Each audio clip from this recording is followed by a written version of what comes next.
Muy buenas tardes, muchas gracias por aceptar esta invitación a un tinto con la ONU. El día de hoy vamos a hablar sobre el derecho humano a la alimentación. Nuestros invitados son realmente de lujo. Más tarde los voy a presentar. Por el momento, solamente algunas reflexiones para poder iniciar sobre este tema que cobra tanta relevancia en la contingencia que tenemos en este momento. El año pasado, en el informe mundial sobre el estado de la inseguridad alimentaria, se decía que alrededor de 820 millones de personas presentaban hambre. En Colombia, 2.4 millones de personas presentaban inseguridad alimentaria. Y una de las reflexiones precisamente de este documento era que esto se presentaba por la desaceleración económica, por las desigualdades y sobre todo por todos los fenómenos relacionados con recesiones económicas. Eso nos invita a pensar, y una de las recomendaciones que nos daban era precisamente abordar el tema de seguridad alimentaria y el tema de derecho a la alimentación. Tenemos que ponerlos en un escenario frente a las nuevas realidades, el tema de las migraciones, de cambio climático, y en general, pues todos los fenómenos que nos están afectando en este momento. Pero eso sería unos meses atrás. Ahorita, con toda la pandemia, pues claramente estamos llegando a una nueva situación y a una nueva realidad que nos invita a pensar sobre el derecho humano a la alimentación, qué relevancia tiene, cómo garantizar el derecho humano a la alimentación frente a un escenario como la pandemia, quiénes son los actores invitados a participar de este tema. ¿Es un tema únicamente de responsabilidad del gobierno nacional, de las entidades públicas, o tenemos que involucrar a todos los actores del sistema alimentario? Eh, la, la FAO, dentro de sus líneas principales los últimos años, ha trabajado el tema del derecho humano a la alimentación. Y no es un tema nuevo, es un tema que claramente viene desde la Declaración Mundial de los Derechos Humanos. Son muchos los elementos y artículos jurídicos y documentos que relacionan este tema e invitan a la realización progresiva del derecho a la alimentación. En muchos espacios ha sido eje central de discusiones, como los comités mundiales de alimentación, las cumbres mundiales de alimentación, el Pacto por los Derechos Económicos, Sociales y Culturales, las observaciones número 12 años posteriores, y sobre todo y hacen la realización de un comité intergubernamental para crear lo que son las directrices voluntarias para la realización progresiva del derecho a la alimentación. Entonces, precisamente cumplimos 15 años el año pasado de esas directrices voluntarias, y dentro de las recomendaciones que hace esa evaluación es una nueva mirada que se necesita dar frente al tema del derecho humano a la alimentación. Y para eso, pues tenemos, como lo mencioné al comienzo, unos invitados de lujo. Está con nosotros la doctora Milena Waldron. Qué mejor que FIAN como actor principal y garante de los derechos alrededor de la alimentación y el derecho humano a la alimentación. Ella es investigadora de la línea de nutrición, es nutricionista, magíster en seguridad alimentaria y nutricional y especialista en análisis de políticas. Doctora Milena, muchísimas gracias por aceptar esta invitación y por compartir este tinto en este caso con la FAO. Y con los especialistas de la FAO, que como decía, pues también son los invitados de oro. En este caso tenemos a Marcela Gordillo. Marcela Gordillo es nutricionista y magíster en estudios políticos de la Universidad Nacional de Colombia, y hace parte del área de alimentación y lucha contra la malnutrición de FAO. Gerson Vázquez, que es nutricionista dietista de la Universidad Nacional de Colombia, especialista en promoción de la salud y desarrollo humano, y actualmente es estudiante de maestría de planeación territorial y dinámicas de la población. Y Fabiana Ardila, que también ha venido trabajando este tema desde hace varios años, es antropólogo y magíster en políticas públicas de la Universidad Nacional de Colombia. La Universidad Nacional se vino con toda hoy. Aparte de eso es cocinero del SENA, por eso tiene una vocación especial frente al tema de la alimentación. Es docente de la Maestría de Seguridad Alimentaria de la Universidad Nacional, y también hace parte del grupo de alimentación y lucha contra la malnutrición y del grupo étnico de la FAO Colombia. Entonces, muchísimas gracias. Esperemos que esta horita nos alcance para discutir muchos de estos temas y que podamos dejar algunas recomendaciones y conclusiones frente a lo que el derecho humano a la alimentación nos atañe y sobre hacia dónde debemos dirigir. Para no darle tantas largas a esta apertura, vamos a arrancar con Marcela Gordillo. Me permito hacerle eh, una primera pregunta y es, ¿qué es derecho humano a la alimentación? Para la persona que no trabaja regularmente en estos temas y para la persona que en este momento escucha en todos los medios que no se le está garantizando el derecho a la alimentación a la población, especialmente en un escenario como la pandemia, ¿qué es? ¿Qué consiste? ¿Cuáles son los actores que están involucrados? Buenas tardes, muchísimas gracias por el espacio. Bueno, Michela ya planteó que el derecho humano a la alimentación ha sido reconocido desde la Declaración Universal de los Derechos Humanos en 1948 y tiene otros instrumentos internacionales que han sido firmados y ratificados por Colombia, como es el Pacto Internacional de Derechos Económicos, Sociales y Culturales, y la observación general número 12 del Comité también de Derechos Económicos, Sociales y Culturales, donde se plantea de manera explícita qué es el derecho a la alimentación, que lo define como cuando toda persona, ya sea sola o en común, y este en común es importante porque implica que no es un derecho solamente individual, sino también colectivo. Entonces, cuando todas las personas tienen acceso físico, económico, en todo momento a una alimentación adecuada o a medios para obtenerla. Y cuando hablamos de una alimentación adecuada, ¿cierto? Estamos mirando en que no solamente se trata de trabajar frente al hambre o de reducir el derecho a la alimentación a un conteo de calorías y nutrientes, que a veces caemos en ese error, sino que la alimentación implica el poder tener implica una alimentación con dignidad, y cuando hablamos de dignidad pasa por mirar varios elementos que son planteados precisamente en la observación general 12, como la disponibilidad de alimentos. Y la disponibilidad de alimentos pues tiene que ver con que las personas puedan tener posibilidades de alimentarse, ya sea directamente o a través de la producción de alimentos. Y cuando miramos la producción de alimentos, importa no solo el qué alimentos tenemos, sino quiénes los están produciendo y cómo estamos obteniendo esos alimentos. Y aquí es donde toma relevancia todo el respeto y la protección frente a aquellas poblaciones campesinas o pueblos étnicos que tradicionalmente han cultivado diversidad de alimentos usando sus propias semillas y razas nativas, con formas de producción sostenibles que respetan el medio ambiente y que permitirían una alimentación adecuada no solamente para las presentes generaciones, sino para las futuras.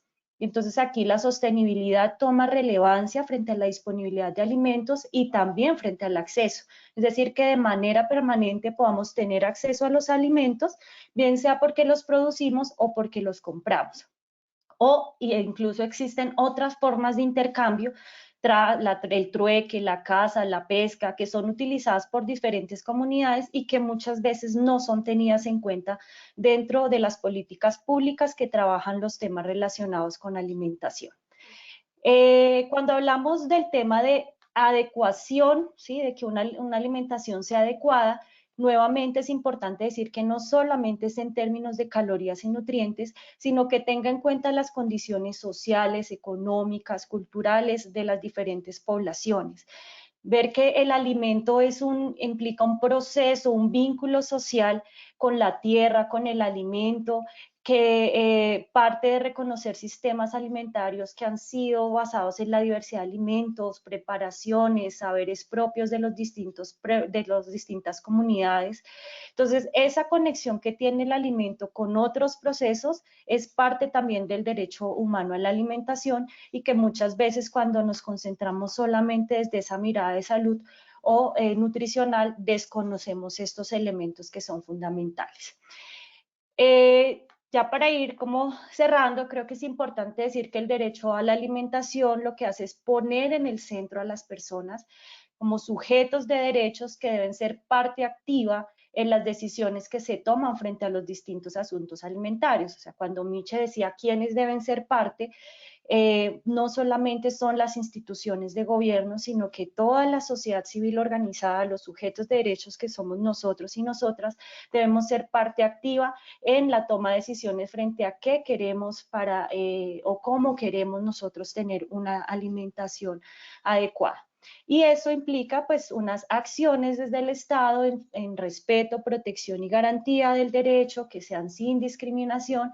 Sabemos, como lo dijo Micha al inicio, que hay distintas poblaciones que han sido excluidas tradicionalmente, que han sido discriminadas y que hoy precisamente creo que es una oportunidad para el país poder en estos nuevos procesos de reformulación de política pública tomarlas en cuenta para las decisiones que se adopten frente a un nuevo escenario pensado desde la garantía progresiva del derecho a la alimentación. Y pues creo que aquí FAO, como lo dijo Michela, tiene las directrices voluntarias para el derecho a la alimentación, las directrices voluntarias sobre gobernanza responsable de la tenencia de la tierra, pesca y bosques, que son herramientas que pone a disposición de los distintos estados, países y las mismas organizaciones sociales, porque brindan orientaciones prácticas para poner en marcha el tema del derecho a la alimentación.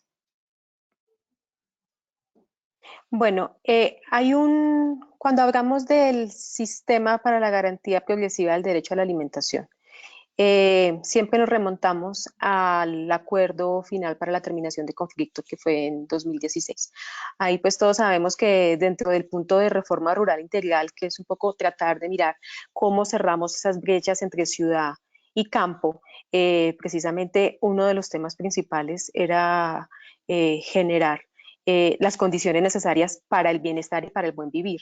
Y el sistema para la garantía y todo lo que son la reformulación o poner en práctica esos planes nacionales de reforma rural integral, habla y tiene un capítulo especial relacionado con el tema del sistema para la garantía progresiva.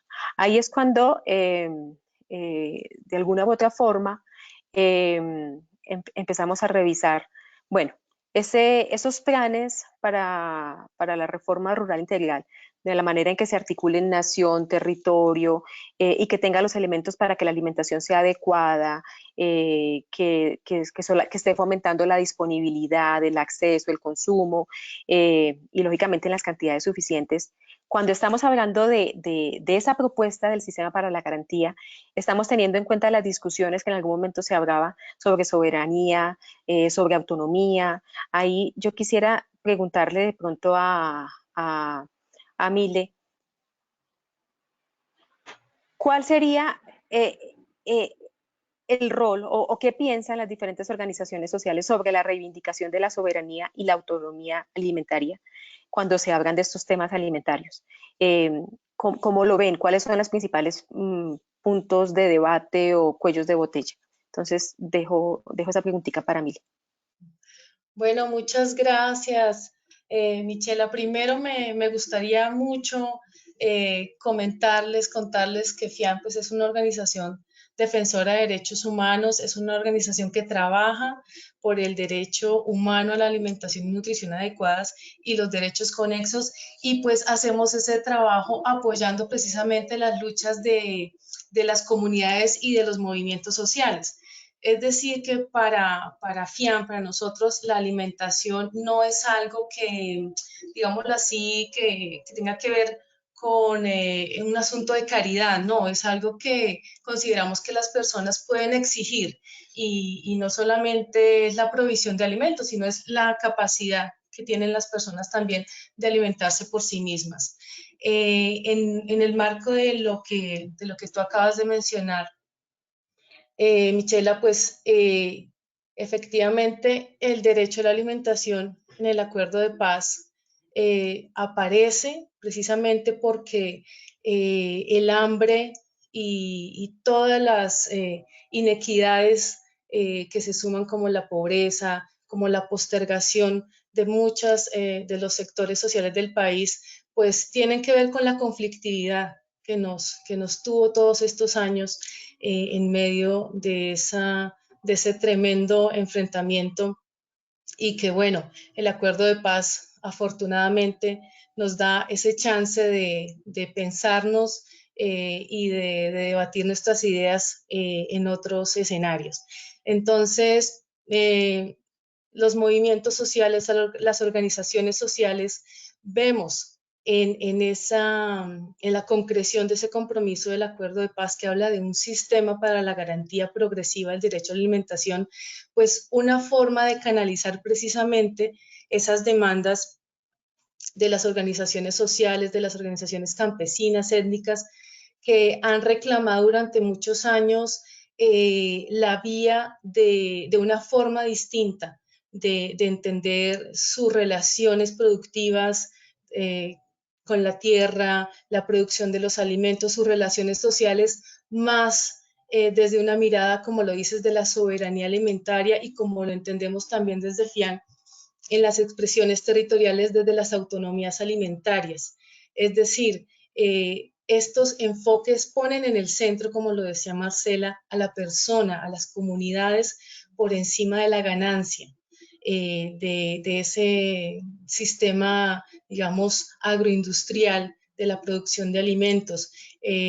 La soberanía alimentaria se pregunta efectivamente en el marco del proceso alimentario, de dónde vienen los alimentos, quién los cultiva, en qué condiciones están las personas que están cultivando los alimentos, qué acceso tienen a las semillas criollas, a sus medios de intercambio, a los medios de producción que necesitan, el acceso a la tierra, el acceso al crédito, a la misma infraestructura, ¿sí? Se piensa la soberanía alimentaria favoreciendo precisamente todos esos circuitos cortos de comercialización que en estos momentos, con la crisis que estamos viviendo, vemos y entendemos la importancia de preguntarse precisamente dónde se están produciendo los alimentos y las condiciones de las personas, de las comunidades que los producen. Entonces, desde FIAN, desde las organizaciones sociales, vemos con mucha esperanza y vemos que ese sistema para la garantía progresiva que quedó en el acuerdo de paz y que efectivamente también con muchas organizaciones de base venimos trabajando en pro de su concreción, vemos en esto una posibilidad real de abrirle paso a esa construcción de unos caminos de soberanía alimentaria y de las autonomías alimentarias en nuestros territorios. Mile, muchas gracias. Ahí un poco a partir de esos circuitos que tú hablas y de la dinámica como tal de nuestros sistemas alimentarios, ¿qué está pasando en este momento? ¿Cuáles son nuestras principales problemáticas? ¿Dónde son los principales, y repito, cuellos de botella que se están presentando alrededor de la garantía para el sistema del derecho a la alimentación? En Colombia, con las cifras del año pasado nos decía que 7.2% de la población colombiana presentaba pobreza extrema, es decir, que no accedía a tener una canasta mínima de alimentos. Y si lo mirábamos desde las zonas rurales, aproximadamente el 15.5, 15.4% estaba en esta misma situación. Entonces, Gerson, ¿cuál es el diagnóstico real frente al tema? ¿Y esto cómo puede verse más preocupante frente a lo que estamos sufriendo en este momento con la pandemia? Bueno, muchas gracias. Buenas tardes a todos los participantes de este conversatorio. Efectivamente, el país, al abordar la mirada del derecho a la alimentación adecuada, tiene que ir más allá de los indicadores que siempre revisamos de la desnutrición y los problemas de falta de nutrientes. Entonces, tener en cuenta que el Censo Nacional Agropecuario nos dice que el 70% de las unidades de producción agropecuaria, que básicamente producen los alimentos para las ciudades que están abasteciendo en este momento al país, a los que estamos encerrados, guardando una cuarentena, pues tiene menos de 5 hectáreas y ocupa el 2% del área total rural dispersa, mientras que las unidades de producción agropecuaria que tienen entre 1.000 hectáreas o más ocupan el 73% del área rural dispersa. Entonces ahí y empezar a cuestionarnos esas grandes extensiones de tierra, cuáles están produciendo alimentos para otros países, cuáles están produciendo alimentos para el abastecimiento interno. Ayer en el webinar de sistemas de abastecimiento discutieron algo al respecto, más adelante lo voy a tomar. Los territorios de grupos étnicos también se dice que tienen mucha tierra, efectivamente tienen casi 40 millones de hectáreas, que es el 36% del total del rural disperso, pero el 90% de esa área corresponde a bosques naturales y es su mandato como pueblos tradicionales étnicos protegerlo, ¿sí? Entonces, como lo decía Milena, las políticas también tienen que estar encaminadas en el uso alimentario de los productos de la biodiversidad, de apoyar a esas comunidades para que sigan protegiendo esos bosques, que no tengan que entrar al circuito de mercado y destruir el bosque para producir en masa y generar recursos. Ellos tienen otro rol al respecto y pues están ejerciendo su derecho a la alimentación con dignidad a través de otras formas. Desde luego, todas estas prácticas agropecuarias y de uso de la tierra nos han llevado a que el país tenga el 40% de los suelos con algún grado de erosión. Eso implica que cómo se usa la tierra, cómo se está planeando ese territorio para utilizarlo y qué vamos a hacer cuando no tengamos esos factores productivos desde la tierra, que siempre la FAO ha mencionado que Colombia es uno de los países que puede ser despensa agrícola del mundo. Entonces, si tenemos ya el 40% de suelos erosionados, si seguimos con la dinámica de producción, pues ¿hasta cuándo vamos a tener capacidad de producir los alimentos para nuestro país y para nuestros habitantes? El país construye con el acompañamiento de la FAO las hojas de balance de alimentos y el ICBF, digamos que desarrolló esa metodología y tiene un equipo técnico trabajando esa hoja de balance de alimentos, nos cuantifica los alimentos que tiene el país desde la producción, la importación, las exportaciones, cuánto está disponible y cómo se usan esos alimentos, cuántos son para semillas, cuántos para alimentación animal, cuántos se van a la industria de alimentos, cuántos quedan disponibles para el consumo humano, y nos dice básicamente hay alimentos suficientes, hay más o menos 2.900 calorías por persona diariamente disponibles en el mercado. El problema, pues ya lo mencionó Michela, es el acceso, cuántos tienen dinero para acceder a esos alimentos. De esa producción, de esa disponibilidad de alimentos que tenemos en Colombia, más o menos el 77% de las calorías disponibles son de producción nacional. Sí importamos alimentos, efectivamente.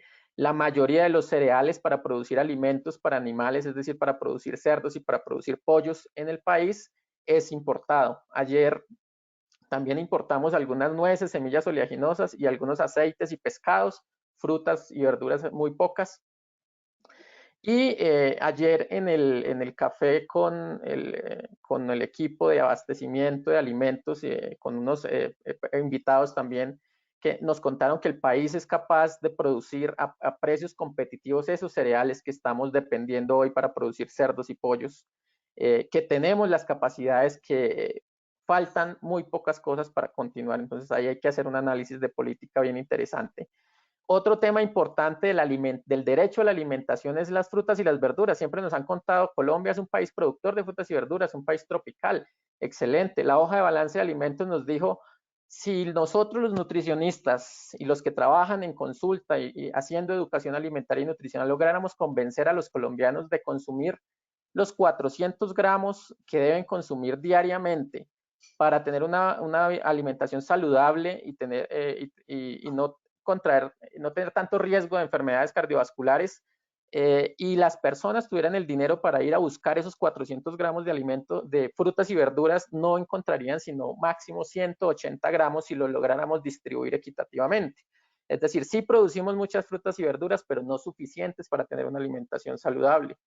El tema de la pobreza y de la dificultad para acceder a los alimentos a través del dinero también nos está llevando a una problemática de una mala alimentación, de un aumento del exceso de peso, de la obesidad.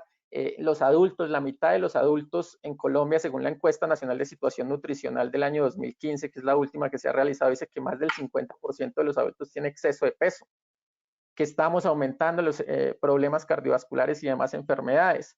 Entonces, no es solo tener hambre, es una situación que está yéndose para los dos lados por la misma problemática de cuáles alimentos tenemos disponibles y para cuántos alimentos nos alcanza. La misma encuesta de situación nutricional nos dice que el 54% de los hogares en Colombia tiene inseguridad alimentaria, es decir, que tuvo dificultades para acceder a los alimentos y de esas el 22% tiene inseguridad alimentaria moderada y severa, es decir, que dejó de comer algún tiempo de comida o dejó de comer todo el día porque no tuvo para comprar los alimentos. Entonces es una problemática bien importante que viene desde todo este sistema de producción que tenemos en el país. Esto nos indica, pues esto nos va a llevar a que vamos a tener problemas de exceso de peso, como ya lo mencioné, problemas de desnutrición, problemas de hambre en población infantil y adultos mayores, que son los más vulnerables y en este momento de confinamiento, pues están aún más vulnerables. Casos de mortalidad asociados a la desnutrición, enfermedades por deficiencias de micronutrientes, porque las frutas y las verduras y las carnes son las que más nos aportan vitaminas y minerales y son los más costosos, y ya les conté que no hay suficientes si es que lográramos distribuirlos en toda la población del país. Entonces, Gerson, es un análisis bien grande que tenemos que hacer. Sí, ahí quisiera también que de pronto Mile nos complementara este diagnóstico, porque tú bien lo decías, es una problemática que está cogiendo casi que la triple carga, o sea, es un tema de déficit, exceso, pero digamos, en un escenario como el que estamos en este momento, ¿cómo lo ves, Mile? ¿Qué se va a profundizar? ¿Qué temas, si no tenemos cuidado, va a vulnerar nuestro derecho a la alimentación en una situación como en este momento? Pues mira, Michela, y esta crisis, esta pandemia, ha desnudado, digámoslo así, ha revelado efectivamente la fragilidad del sistema alimentario dominante. Es muy evidente que un sistema que se ha concentrado en fortalecer a la agroindustria, en los monocultivos extensos, en el uso de plaguicidas, y en esa dependencia, digamos, de las importaciones de alimentos, eso ha mostrado la gran vulnerabilidad que ese sistema alimentario nos ha puesto. Efectivamente, en esta situación de confinamiento, ¿sí? Frente al alza en los precios del dólar, que es, digamos, el valor en el que estaríamos pagando todas esas importaciones de alimentos, nos ha mostrado efectivamente que preocuparnos por el lugar donde se cultivan los alimentos sí es muy importante. Y es el momento, pensamos de las organizaciones sociales, IFIAN, que esta tiene que ser la prueba reina de que necesitamos una transformación fundamental de la forma en la que está planteado este sistema alimentario. Es decir, en este momento necesitamos fortalecer nuestra producción nacional de alimentos, brindarle a la economía campesina, familiar, comunitaria, étnica, las posibilidades reales que tiene de alimentarnos. Con un país, como lo decía Gerson, con la gran biodiversidad, con esa gran disponibilidad que tenemos de tierras y con toda nuestra variedad climática, podemos perfectamente suplir nuestras necesidades alimentarias, ¿sí? La fragilidad de este sistema alimentario también se ve reflejada precisamente en algunas de esas cifras que Gerson nos comentaba. Es decir, estamos moviéndonos entre el déficit y el exceso, y ambos nos dejan muy mal parados frente a una situación de pandemia como esta. El déficit, las carencias, las deficiencias de micronutrientes, la desnutrición, pues digamos, la vulnerabilidad en la que deja a cualquier ser humano frente a un contagio de estos, pues es tremenda, pero resulta además que el exceso y toda la carga de enfermedades crónicas que trae los problemas de obesidad, pues también nos están mostrando cómo pone en mayor riesgo la salud de las personas frente a un contagio, en este caso como el que se está presentando con la pandemia del COVID-19. Entonces, esta tiene que ser precisamente, y así queremos verlo desde las organizaciones sociales y desde quienes acompañamos a los movimientos sociales, esta tiene que ser el campanazo final que necesitábamos como sociedad para darnos cuenta de que la transformación tiene que ser profunda de esas prioridades que tenemos en las políticas públicas, en la misma relación que hemos planteado con la naturaleza, ¿sí? Efectivamente, los derechos humanos ponen en el centro al ser humano, a los seres humanos y la dignidad de los seres humanos, pero también tenemos que trascender esa mirada hacia toda la vida no humana, que siempre hemos considerado que es sujeto de explotación infinita y que también nos está demostrando que eso no es así y que precisamente debemos recurrir a muchos de los saberes ancestrales de nuestras comunidades étnicas, de nuestras comunidades indígenas, que logran convivir en más armonía con el entorno y nos están mostrando también un camino, digamos, posible para esa transformación que ya no da espera. Retomando eso último que dices, Mile, ¿cuál sería ese eje transformador frente al tema del derecho a la alimentación con los pueblos y las organizaciones étnicas? ¿Qué se está haciendo? ¿Dónde se ha trabajado? ¿Qué nos hace falta ahondar frente al tema? ¿Dónde creería Fabián, em, pues por la experiencia que tiene de trabajar precisamente estos temas, que deberíamos poner la lupa especialmente en estas comunidades? Bueno, buenas tardes. Pues una primera realidad es que pues digamos en complemento a lo que han dicho los compañeros y las compañeras, hay una serie de problemáticas que no solo atañen a la población urbana o rural, sino también a los territorios y pueblos étnicos del país. Y ahí encontramos pues una serie de retos. Retos de diferentes tipos, por ejemplo, retos como el incremento de la inseguridad alimentaria entre los pueblos indígenas y afro especialmente en el país. En 2015 pues, nos ha problematizado la situación, como ha crecido casi en 20 puntos porcentuales la INSAN entre pueblos étnicos en el país. Adicionalmente, pues hay una serie de problemas que están sujetos pues, a las reivindicaciones históricas que han tenido los grupos étnicos respecto al acceso a la tierra, respecto al respeto de sus sistemas de producción tradicional, y pues digamos ahí hay una serie de retos relacionados, diría yo, pues, con el tema de cómo pues esos problemas estructurales y pues hablando ahorita, por ejemplo, en contexto de pandemia, pues se exacerban y adicionalmente pues nos muestran pues retos bastante complejos. Uno de ellos, por ejemplo, es el acceso al agua, otro es cómo pues el tema alimentario está muy relacionado para los grupos étnicos con las dinámicas de gobierno propio, con la espiritualidad y además de eso con una concepción que es un poco disímil de lo que nosotros, las poblaciones urbanas, a los que tenemos una dieta más occidental, si se puede llamar así, tenemos, que es que ellos conectan muy bien y analizan muy bien la alimentación como parte de un ciclo, de un sistema alimentario,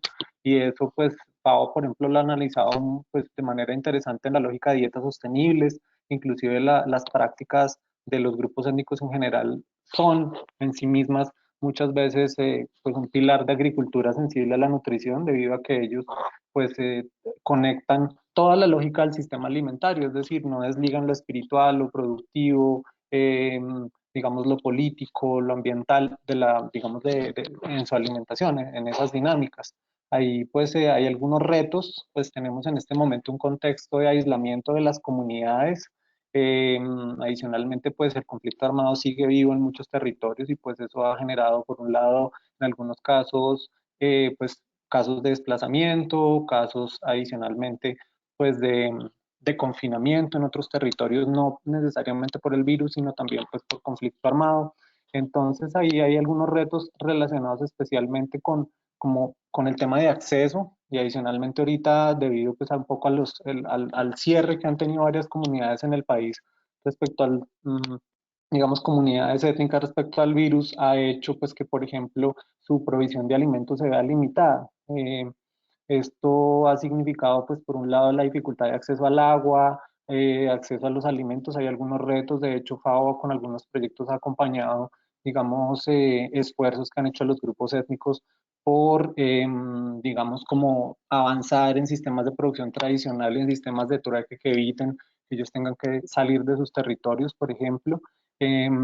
Pero pues digamos sí hay algunas afectaciones fuertes en temas de salud. Pues de hecho, por ejemplo, el último reporte que hizo la UNIC em, respecto a la problemática pues del COVID en el país, pues muestra que ya tenemos pues 13 pueblos afectados, 45 casos confirmados, tenemos 6 fallecidos y hay algunas, digamos, poblaciones que están siendo objeto de protección especial en este momento por parte de las comunidades. Las comunidades han invitado, además de manera muy interesante, a retomar y a fortalecer los sistemas de salud intercultural y adicionalmente todas las prácticas de salud étnicas que ellos tienen, prácticas y ceremonias tradicionales, digamos un poco para proteger su salud. Y eso pues está conectado obviamente con situaciones de hambre frecuente, además que ahí tenemos que matizarlo entre territorios. Hay territorios que tienen, digamos, capacidad de tener acceso a ciertas fuentes de alimentos mucho más cercanas a través de la producción, por ejemplo, producción para el autoconsumo, pero tenemos otras poblaciones, por ejemplo, caso en Vera. De hecho, ustedes no sé si vieron, pues ahorita recientemente tenemos una población en Vera residente en Bogotá que está viviendo más o menos en situación de indigencia debido pues a todo el tema pues de pues de la incapacidad que tienen de pagar rentas o arriendos en las ciudades, y eso pues por ejemplo en temas afro pues también está bastante fuerte, es decir, tendríamos casi 300.000 poblaciones según 300.000 personas o familias en riesgo en este momento por el coronavirus, pero pues eso pues digamos en términos más amplios pues es algo que ya está, o sea que el coronavirus ha exacerbado debido pues a que ya las poblaciones étnicas en el país pues digamos han estado en riesgo. Lo mismo la población afro, estamos hablando de casi 500.000 personas que se encuentran en este momento en riesgo, digamos, reportado en muchos territorios, en especial en consejos comunitarios, que pues están presentando como esa situación. Ahora, para no hablar de solo lo malo, o de las cosas, digamos, problemáticas, también hay una serie de contextos, podríamos llamarlos potencialidades que los grupos étnicos nos enseñan, y es el hecho de que un poco esos sistemas alimentarios tradicionales ellos los han logrado proteger, es decir, como mencionaba Gerson, como protectores de la biodiversidad, pues es paradójico que justamente ellos, siendo poblaciones muy, muy vulnerables al tema del virus y en general a todos los problemas estructurales que tiene pues en este momento el país y el continente, al mismo tiempo sean quienes nos estén enseñando la importancia de la protección de los ecosistemas, la protección de las semillas y la diversidad de la dieta, que nos estén enseñando adicionalmente un poco la relación que tiene la alimentación y la política, y además de eso, pues que están tratando de posicionar una lógica que ya lo mencionó un poco sociedad civil, pues con Milena un poco la discusión que se está dando, y es cómo el derecho humano a la alimentación conecta para ellos con una visión de buen vivir étnico, que tiene además de eso pues una explicación muy interesante, que es la relación justamente entre una, digamos, entre vivir en relación con una alimentación y la capacidad de producir y de comer lo propio, de que nuestros sistemas alimentarios rescaten la alimentación y que tenga espíritu. Entonces, eso hace que la alimentación, digamos, los productos digamos, la alimentación procesada, los alimentos procesados, ultraprocesados para ellos, pues es un reto para ellos desligarse de ellos. Entonces, digamos, ahí hay varios retos en lo espiritual, en lo político, en lo ecosistémico, en lo ambiental y en lo poblacional, porque también tenemos un Bien, gran subregistro de población. perfecto, Fabián, muchas gracias. Ahí un poco, porque el tiempo se nos está acabando y tenemos varias preguntas del público. Les voy a dejar una para que me la respondan en máximo 2 minutos. ¿Cuál serían entonces para ustedes? Ya Fabián acaba de contestarlo y por ahí me cuelgo y es, ¿cuáles serían esos retos y recomendaciones para garantizar el derecho humano a la alimentación? Arranco con Marce. Bueno, yo creo que lo primero y que podemos hacer es la creación del Sistema para la Garantía Progresiva del Derecho a la Alimentación, que creo que es una gran ventana de oportunidad que ha dejado el Acuerdo de Paz, que debe ser un sistema que realmente incorpore la participación activa con voz y voto de la sociedad civil y que ojalá ese sistema sea construido de manera participativa, la misma concepción del sistema, y que de allí surja una nueva política para la garantía del derecho a la alimentación en Colombia, que precisamente trascienda ese enfoque de seguridad alimentaria y nutricional e incorpore el enfoque basado en derechos que implica reconocer la soberanía de las autonomías alimentarias y pues debe ser un proceso construido de forma participativa precisamente para recoger ese diálogo y ese conocimiento técnico y el saber popular, que creo que son claves para reconformar o reformular, perdón, una política pública que rescate esos alimentos, esos conocimientos o esas prácticas productivas ancestrales que permitan también migrar hacia un nuevo sistema alimentario, que es pues lo que nos está pidiendo a gritos el planeta. O sea, ya no damos más y creo que hay distintas iniciativas hoy en pueblos étnicos, comunidades campesinas, pescadores, pescadoras y demás, que usan procesos agroecológicos que son justos, que son sostenibles, que están pensados desde la solidaridad y no necesariamente desde una mirada del mercado y conectan con esos elementos del buen vivir, ¿cierto? De pensarse una forma distinta de relacionamiento con el ambiente.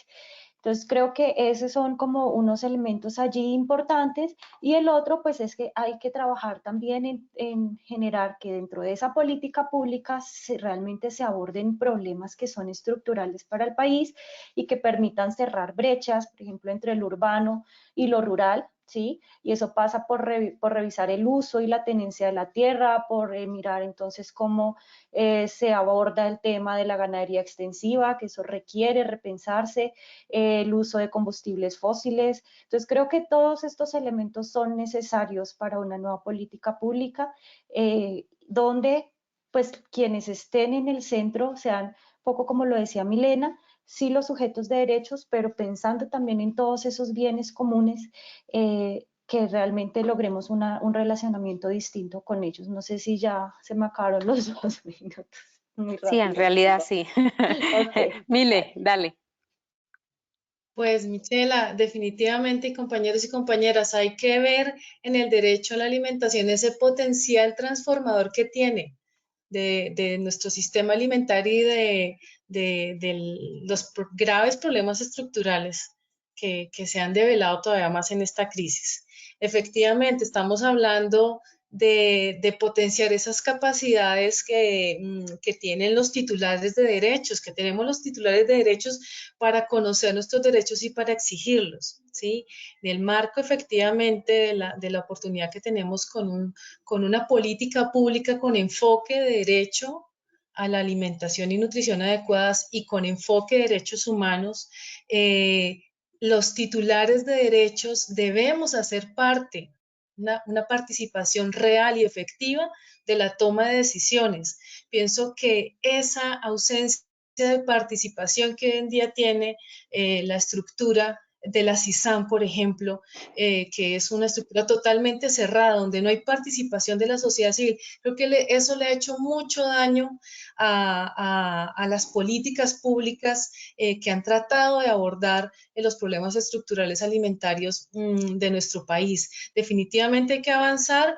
El enfoque de la seguridad alimentaria y nutricional ya mostró su límite y ya mostró sus consecuencias. Entonces, yo pienso que esta es una oportunidad valiosa que no podemos dejar escapar. Empoderar y llenar de capacidades precisamente a los titulares de derechos, yo pienso que va a ser el camino para que la participación desde lo territorial hasta lo nacional sea real y la conexión de las comunidades, de las organizaciones con sus problemáticas, con sus sentires, realmente les haga sentido a esas políticas públicas que se sienten tan desconectadas de los problemas de las comunidades y de la misma forma en la que está estructurada el trabajo sectorial, totalmente parcializado, cada uno en su cubículo, y resulta que el enfoque de derechos nos enseña que no se puede trabajar el derecho a la salud sin pensar en el derecho a la alimentación, sin pensar en el derecho a la educación.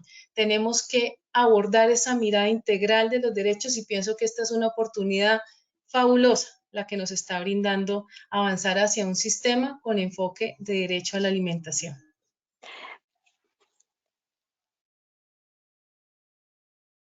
Mile, muchas gracias. Para finalizar, porque nos dicen que ya estamos terminando, voy a leer algunas frases de las tantas que han dicho esta tarde y que considero que son muy valiosas para generar de pronto otro espacio de discusión. En este momento, la connotación cultural y social del alimento es fundamental. Hoy, cuando la asistencia alimentaria podría afectar hábitos y prácticas tradicionales saludables, como lo dijo Marcela, cobra totalmente relevancia poner el ojo en estos temas. Como bien lo plantea Milena, no hay garantía de derecho humano a la alimentación adecuada sin la participación efectiva de la sociedad civil y de las comunidades. Este espacio nos ha ratificado la necesidad de fortalecer los espacios de participación democrática. Es necesario que repensemos la política pública, no podemos seguir pensando desde el escritorio y es necesario que involucremos a todos los actores de la cadena. Y frente a esto, le doy la palabra a Gerson un poco de manera de conclusión, y es, ¿qué retos tenemos? Durante estos últimos años hemos acompañado a muchos territorios para repensarse sus políticas de seguridad alimentaria. ¿Cuál es el reto en este momento antes de que salgan los nuevos planes de desarrollo? Y en un escenario como el que tenemos de COVID, ¿hacia dónde deberíamos ir para garantizar ese derecho a la alimentación desde el nuevo repensar de estas políticas públicas? Bueno, es importante resaltar el papel del acuerdo final de paz, del punto 1 del acuerdo de la reforma rural integral, que busca, digamos, reivindicar esos derechos de los campesinos, los derechos de la población rural, de la población que produce los alimentos, y que entre, digamos, en todo un proceso de protección social del Estado, que tengamos muchos más factores que los protejan en ese riesgo que es producir alimentos y ir a un mercado, desarrollar en cierta medida el territorio con la provisión del tema social, acueducto, como le dijo Fabián, todo el tema de educación, salud en lo rural. Y eso lo podemos construir, digamos, tenemos esa hoja de ruta hasta el año 2027, 2030 más o menos, junto con los objetivos de desarrollo sostenible que van hasta el 2030.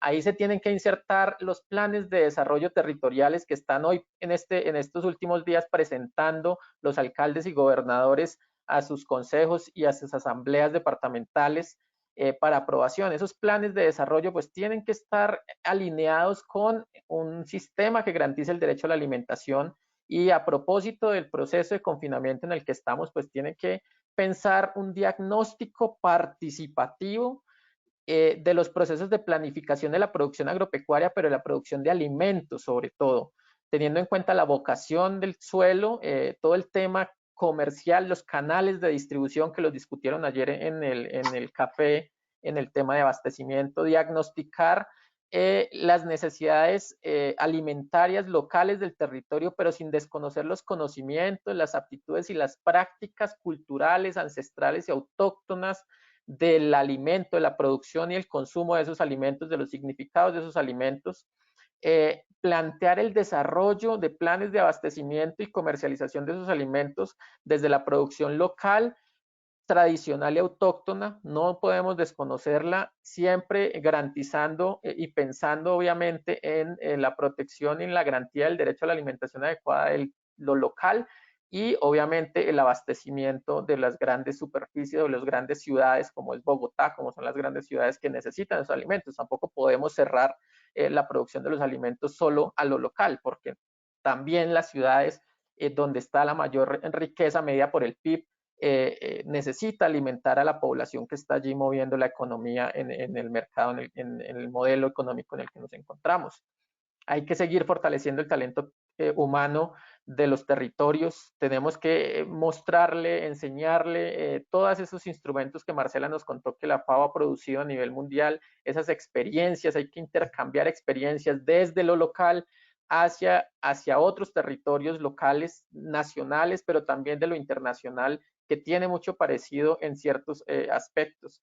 Hay que implementar un sistema de información de disponibilidad y acceso a los alimentos locales, cómo se articulan a lo regional, que la FAO también trabaja ese tema de los mercados, de la comercialización y esas necesidades, pero pensado en lo nutricional, desde la garantía del derecho a la alimentación. Tenemos que retomar un trabajo de la CISAN con la FAO en la ruta de atención integral en seguridad alimentaria en situaciones de emergencia y desastres, pero enfocado a situaciones de confinamiento, situaciones de riesgo en salud pública, porque este proceso que estamos viviendo hoy con la COVID-19, pues sabemos que puede venirse con otros problemas de salud pública, y no podemos pensar que esto se acaba aquí. Y desde luego necesitamos que los alcaldes y los gobernadores tengan esto en cuenta, estén haciendo esas pequeñas modificaciones en sus planes de desarrollo y dejando una trayectoria enfocada en los objetivos de desarrollo sostenible y en los acuerdos de paz. Bueno, Gerson, muchísimas gracias. Fabián, Mile, Marce, muchísimas gracias a todos los que nos acompañaron esta tarde. El tiempo fue muy corto, además empezamos un poquito tarde por sistemas logísticos, pero solamente esta frase para terminar. Ratificamos la necesidad de fortalecer la agricultura familiar y campesina, revisar las relaciones de poder y la sostenibilidad de nuestros sistemas agroalimentarios y avanzar en políticas con enfoque de derecho y con participación social permanente. Muchísimas gracias. Yo soy Michela Espinosa, la especialista en los temas de alimentación y lucha contra la malnutrición de FAO. Y muchísimas gracias a Filbo, a Naciones Unidas por generar este espacio y esta discusión, que claramente tenemos que seguirla con otro café. Un abrazo. Muchas gracias. Gracias. Gracias a ustedes. Gracias a todos. Gracias. Muchas gracias.